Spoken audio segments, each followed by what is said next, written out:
Has TV Ad Measurement's Day of Reckoning finally arrived? By Chris Kelly. It's just weeks into 2023 and stakeholders throughout the media marketing ecosystem have already moved pieces on the chessboard that is the future of video measurement. Four of the largest TV networks came together to form a committee focused on enabling multiple currencies and streaming measurement solutions on January 9th, just 2 days before the launch of Nielsen's long-awaited cross-platform measurement product, One Ads. The moves, which followed smaller deals at the top of the year by ad tech firms in the space, are the latest developments in the race to solve for cross-platform measurement in a fragmented media landscape that continues to be shaped by the growth of streaming. While the sands have been shifting for several years, 2023 could see the ad industry take major steps as it determines how to move on from the dominance of Nielsen, which is still reeling from an ongoing accreditation controversy.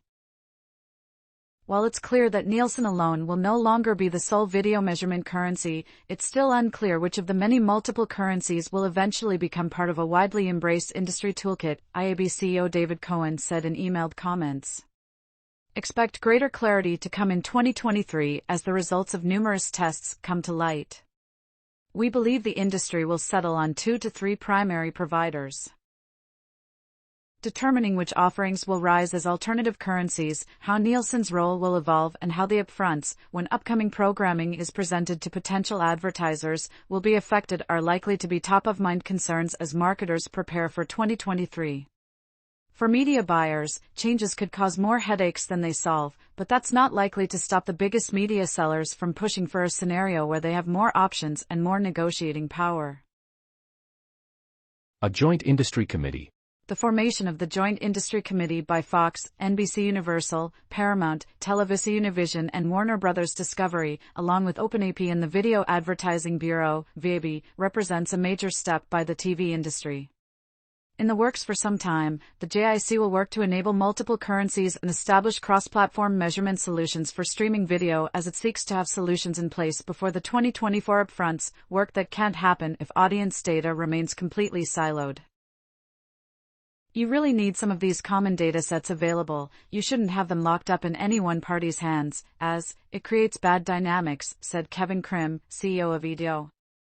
The innovation should happen on technology and data science, not on who owns the best proprietary dataset, because that holds back the whole marketplace. Keep up with the story. Subscribe to the Marketing Dive free daily newsletter. In the works for some time, the formation of the JIC sees the traditional TV community coming together to reduce Nielsen's monopoly power. It replicates a European model that has set the standards for measurement methodology for years and could boost competition and innovation in the space. If somewhat overdue, it is a natural evolution. The interests of the members are pretty well aligned, said Ashwin Naveen, co-founder and CEO of Samba TV. The companies participating in this right now have substantial presence in broadcast and cable, and they need to make sure they've got a methodology that accurately counts those impressions and integrates them with their streaming impressions. Absent from the JIC are companies that primarily focus on streaming, including Netflix, Amazon and, increasingly, Disney. As those platforms can grade their own homework and appoint their own measurement providers, as Disney has done with a number of providers and NBCU has done as well, innovation will look different than whatever the JIC settles on.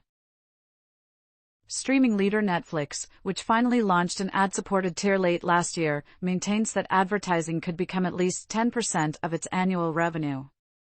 Likewise, GroupM's business intelligence team recently suggested that the company could become a top 25 ad seller.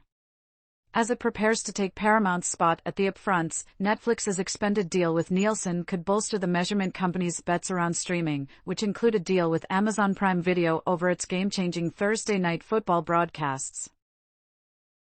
The model that everyone aspires to, be it now or when they grow up, is Google's model, which basically has a vertical integration of audience, inventory and measurement, Naveen explained. Your biggest customers are going to demand third-party validation, so you need your own data and measurement methodology to tell your story and sell your product. You also reinforce that with third-party measurement from a best-of-breed group of providers. Nielsen isn't going anywhere. No matter how successful the JIC is at coming together to make strides in measurement and alternative currencies, Nielsen is unlikely to lose its monopolistic position, at least in the next few years. Nielsen is not going anywhere, but there is massive competition and innovation in TV advertising measurement, said Eidos Krim.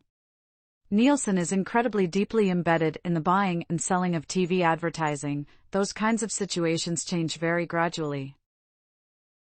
Along with working to win back MRC accreditation, Nielsen this month also launched its cross-platform measurement product.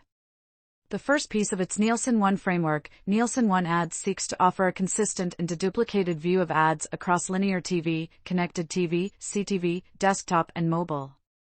But no matter how effective its new offerings prove to be, the company's difficulties have given the industry a glimpse of a future where the company isn't as dominant.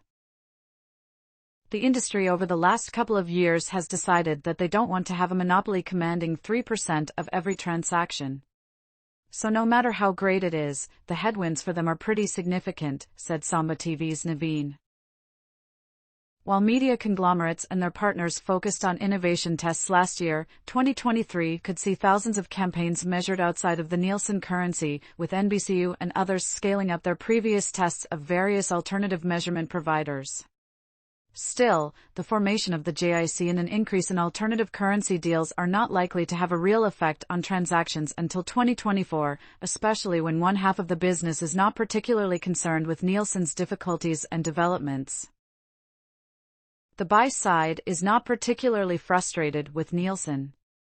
Nielsen doesn't charge them as much as it charges the sell side, and there's a lot of simplicity for the buy side of having a single currency to look at, Krim explained.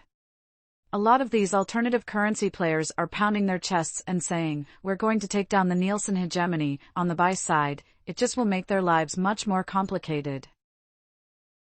In the end, alternative currencies and cross-platform measurement are the first step in providing advertisers a clearer picture of who is seeing their ads.